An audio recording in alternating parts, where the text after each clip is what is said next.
O ang kay Martin Romualdez. Kay Ginoong Martin Romualdez. Aru. Masyadong sensational siya. Sobrang pinag-uusapan. Sobrang nadidikit ang pangalan niya sa dalawang matitinding personalidad ng politika ng Pilipinas. Ito ay sa ating presidente at sa asawa ng presidente. Nakita niyo naman, ang linaw po. Pero bakit ganun? Nagre-represent siya ng isang huwad na anghel. Kasi po, kaya huwad na anghel, pula po ang pakpak na lumabas sa kanya. Ito po yung ating presidente at ito naman po ang asawa ng presidente. Ibig sabihin, siya lang tatlo po ay lumalabas. Pero nagtataka po talaga ako, ang pagiging anghel niya ay pula ang pakpak. Ayan po ang anghel na pumapagitna sa kanila. Ibig sabihin po nito, tapos siya po ay naka-violet. It will bring, again po ini-interpret ko lang po ang tarot nakakatakot pero sabi nga nila sabihin ko ang lahat. Ito naman ay kung makakarating sa kinauukulan, wala po akong binabasang script. Ito po. Ano po ba ang ibig sabihin ng violet? Ano po ba ang dala ng anghel na ito dito sa dalawang mag-asawa? Ibig sabihin, ang dala po ng violet ay nakakatakot. Hindi ko alam pero bakit mas mataas siya dun sa dalawang mag-asawa. Na supposedly dapat mas mataas ang presidente pero dito po, nakita nyo po, napapailaliman niya ang presidente at ang asawa. Ito po ay ang kastilyo na pinamumunuan ng dalawang tao. So, ang ibig sabihin po nito, dapat ang isipin ay ang happy home. Ibig sabihin, dapat isipin ang kapakanan. Ayan po yun. Pero, ang nangyayari po, may ibang nagro-rule. Bakit nagro-rule? Wala po si Sir dito. Pero lumabas ito sa tarot niya. Ang ibig sabihin po nito, sa lahat ng gagawin nitong dalawa, maaaring madawit ang pangalan niya. Mga plano. Ito po ay plano ni Sir Martin Romualdez na ipinakikita ng tarot kung saan nagpapakita siya ng imahen ng pagiging anghel. Pero makikita niyo po dito, itong planong ito ay parang hindi kinakagat ng mga tao. Bakit po? Makikita niyo po dito na ang mga tao sa halip mabuo ay nag-scattered. At ang tinitingnan ay ang mapapakinabangan lang pero ang idea hindi. Hindi. Ito po ay mga tao. Hindi po ito politiko kundi mamamayang Pilipino.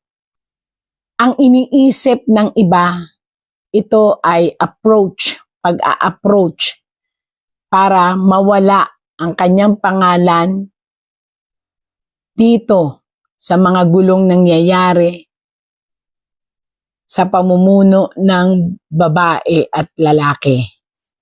Yun po ibig sabihin gumagawa po ng approach si Ginoong Martin Romualdez para mapabango or mapaayos ang tingin sa kanya ng mga tao. Maaaring siya ay gumagawa ng mga social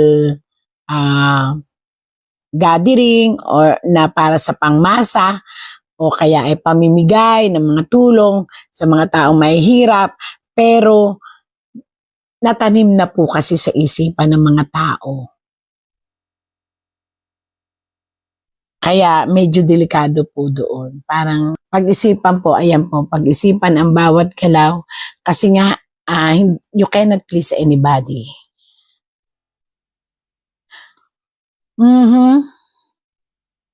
Hindi ko po alam kung ano itong after ni ni Sir Romualdez, dahil dito marami po kasing I don't know kung ano to, parang ano to yaman, pera, parang ganun, yaman, pera, na parang noon pa tong sinauna. Sinauna pa po ito yun, no? Kaya sinauna pula.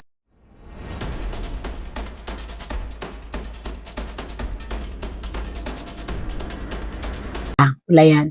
Na hanggang ngayon po ay dinidig or pinipilit niyang mabawi. Ito ho ito ay mga dati pang marahil ito ay kayamanan, pera, pero ito po ay pinipilit na mabawi o makuha. Ito po ay parang nakita ko na ito dati. Paghati-hatian ng kanilang mga pamilya o lahi, kasi nga itong perang ito ay parang sinauna pa na kaso ng pera na nakuha. Pagkatapos, kinukwento ko po nakita ko lang dito po sa nakuha, tapos parang kumbaga sa ano ay napunta sa batas, at ngayon po ay kiniklaim. At ito po ay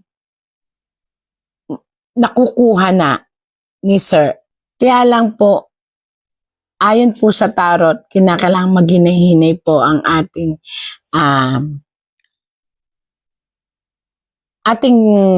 mga desisyon. Nahihirapan ako magsalita. Siyempre, pinipilter ko ng inon totoo kasi mahirap maano sa isang mga politiko. Pero sinasabi ko po payo po ito ng tarot, Ginoong Martin Romualdez, hindi tinatanggap ng mamamayan ang nakikita nila ngayon na pagtulong or ano paman. Maaaring sa kanila, ito ay isang propaganda lang. So kung ako po sa inyo, be natural. Ito ay isang pagpasok sa politika ng mas mataas. Mas mataas na parang plano in the near future. Yan. Pero dito pa lang medyo pinag-iisipan na po ng mga tao na ganun. Napapasok talaga kayo sa politika na mataas, maaaring kumandidato kayo na mas mataas pa. Yun po ang iniisip ng mga tao sa ngayon. Kaya hindi natin po sila ma-please, talagang kaso baka po guguho po ang pagkakilala sa inyo sa pagdating sa politika.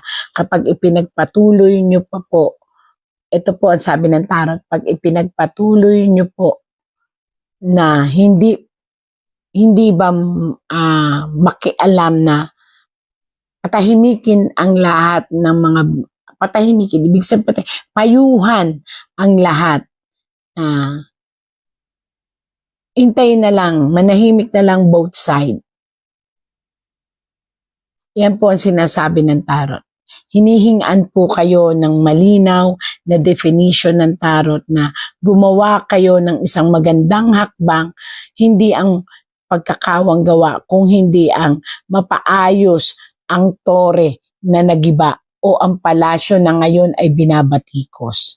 Yan po ang magandang definition.